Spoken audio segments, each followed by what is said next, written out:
In Flanders, Belgium, pig farming is facing economic challenges. Profitability is decreasing, while there is a growing interest among consumers in sustainable and locally produced food.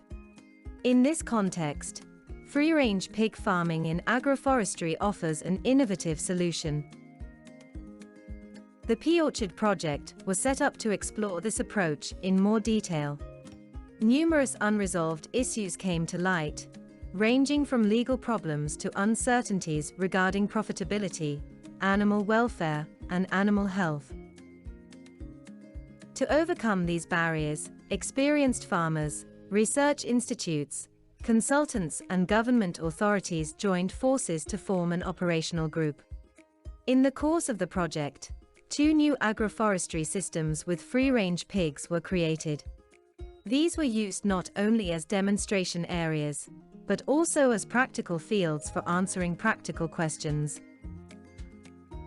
The operational group met regularly at the demonstration sites to remove problems step by step.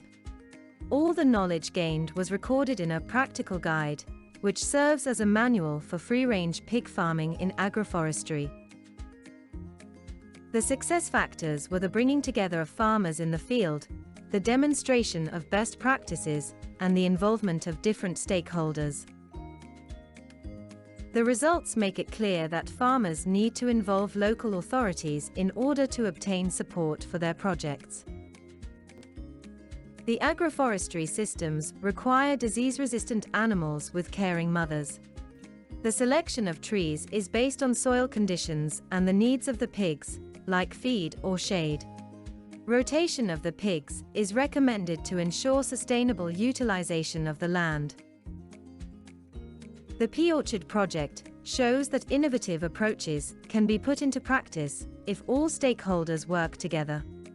The growing consumer interest in sustainable meat production and the willingness to pay more for it underline the economic opportunities for farmers who take this path.